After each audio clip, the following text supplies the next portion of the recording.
What's up po mga Kalinga? Welcome back sa ating munting channel. This is Kalinga Prab. So today, dahil marami na po nag-request at naghihintay na may vlog natin ang Rajel dito sa ating mismong channel, ano? Kasi alam naman natin lahat, i-announce ko na rin before na si Angelica is part na rin po siya ng Kalinga Angels Batch 2. So tinanong sa atin siya ni Kalinga Tata, pero di naman natin, ibig sabihin hindi man natin pinagbabawalan si Kuya Tats na magtulong kay Angelica. So hinahanap po namin ngayon si Angelica. Meron po tayong sasabihin kay Angelica. Check po natin o alamin kung anong kanyang saloobin dito o opinion. Ano? Dito nagtitinda si Angelica mga kalingap, pero mukhang wala siya. So ayun mga kalingap, dito kasama natin syempre nakascout kay Angelica si Kuya Tats. Ay, thank you G at nakarating kayo dito. Dito parang subdivision pero doon sila sa loob. Saan ang bahay ni Angelica? Yun sa likod dito ang bahay niya. So first time ko dito makapunta kina Angelica. First time. Tara kuya, mahal mo kami. Sige, dito. Hindi namin alam dito. Akala nyo, sa subdivision nakatira si Bahay, lupa ba? Angelica. Ayun, lupa talaga nila yan. Hindi, parang matagal na sila nakatira dito. Pero nakikitira lang. Ay, Nakikuan na sila. parang likod. Likod. Oo. Likod siya ng, likod siya ng... Pero parang sa kanila rin kasi almost 30 years na yata sila dito. Grabe ang panahon dito mga kalingap, pabago-bago. So, bago ka papasok, so kailangan sumuog. Ma-over the pagod ka. Paano kung may nakatira na dito sa bahay na to, nakakahiya magparadaan dito. Kadalasan sasaraduhan yan. Buti wala nakatira dito. O buti mo lang nakatira dito. Oh, kasi kung may nakatira dito, malamang sa malamang, babakuran yan. Oo, babakuran Wala nito. silang Tapos, dadaanan dito. Tara. may daanan man sa doon sa harap. Mayroon sa harap. Yan si Angelica. Oh. Nasaan? Oy, Angelica! Magkano ka? Kanggos. Akin na yun, kuya. Wait. Grabe. Ito lang yung napapanood ko kina Arjun, ha? Palagay nga. Sige po. Ito pa yung napanood ko kina Arjun, no? Hello po. Grabe. Kumusta? Okay lang po. Ano to ba? Ano to? Ano po, Parang dyan po kami nag-ano storage? ng kakanin po. Ano yan? Yan yung inaano yung titinda nyo? Apo, ano po, suman. Kamating kahoy po. Grabe. Kuya Rab, upo muna po kayo. Wait lang po. Grabe, guys. Dito po kayo, upo po kayo. Ikaw na rin pala nang gumagawa ng mga kakanin na tinitinda mo? Tumutulong po lang po ako kala mama po. Sa kahit lang po sa pagbabalat or sa pagyayadjad po ng kanggos po. 3 araw na po kasi hindi po kami nakatinda. Sabagay kasi. Sobrang ulan po. Saka walang mga taong bibili ngayon kasi Opo, at wala naman hindi po lumalabas. makalabas pag maulan. Kaya pala wala kang tinda ngayon. Naggaling kami doon, kala namin andun ka. Tapos yun, kinausap namin si Kuya Tats. Hinatid kami dito. Opo. Pasensya na po kayo nakita niyo na. Buti wala kang pasok ngayon. Wala po, 3 araw na din po kami walang pasok kasi po, sinuspend po. Kasi sobrang ulan po ay. So ito yung bahay nyo? Apo, yan po yung bahay ko. Pwede po ka papasok. Ha? Sino nandyan? Yung mga kapatid ko lang po. Wala po yung mama ko, tapos yung papa ko po. Pero may sasabihin ako sa'yo mamaya. Pero pagkatapos mo na lang. Sige po. Sana maintindihan mo yung sasabihin ko. Di pa rin to alam ni Kuya Tats eh. Ay, apo. Mamaya na lang. Sige po. Sige, okay lang ba? Mabala ka muna namin. Sige po, pwede po. Sige na, magkano ka muna. Hugas ka muna. Grabe, nabala natin si Angelica, guys. Napakasipag ng batang to.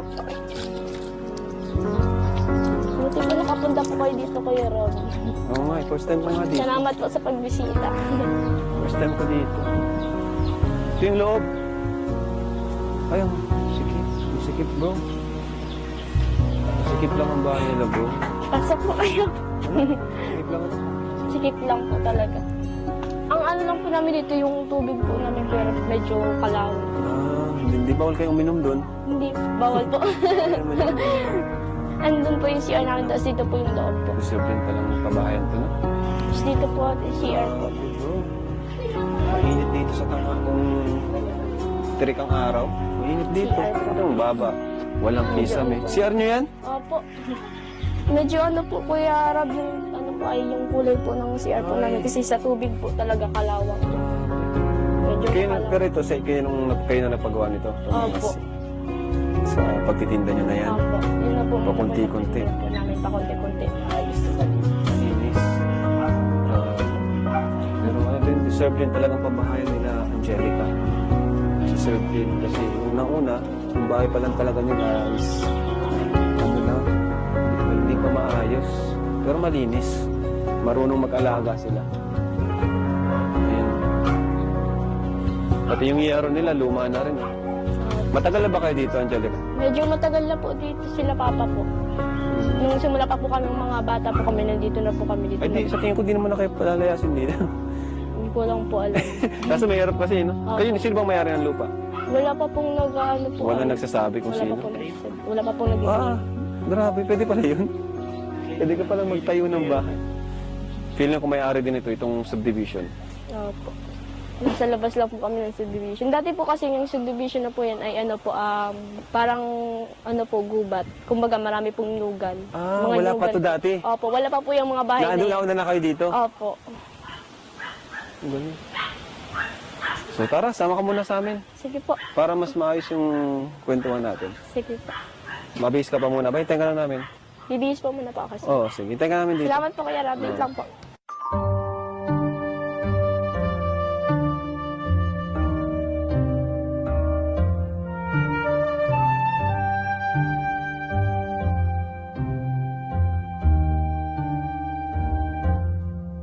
So yun mga kalingap, at kasama namin si Angelica. At syempre, para naman na ma-relax siya at makakwentuhan natin ng maayos at makausap din natin. Hanap muna po tayo ng coffee shop para makapagkwentuhan. Ganda ng suit mo, Angelica. Ha? Saan galing ang damit mo? Saan galing ang damit mo? Sponsor lang din po. Ha? Sponsor lang po.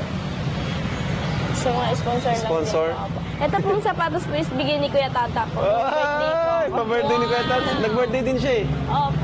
Asa ko naman yung walang regalo sa kanya. Ano ang mensahe mo sa kanya? Biglaan. Ano ang mensahe mo kay Kuya Tats? Birthday ni Kuya Tats. Opo, nasasabi ko lang po kay Kuya Tata, wish ko sa kanya is yung good health. Tapos, pinaka-wish ko talaga po ay yung mag-asawa na siya. Char. Alam mo, may pinaplano na akong kalaptin ni Kuya Tats. Hala ka dyan. Magugulat kayo.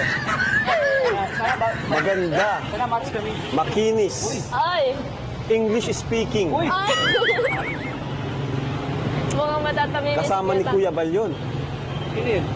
Kilala ko na. Kilala ko na. English speaking, parang yung si start with letter C. Charlotte. Charlotte. Eh, dito muna tayo kasi may nakapwesto.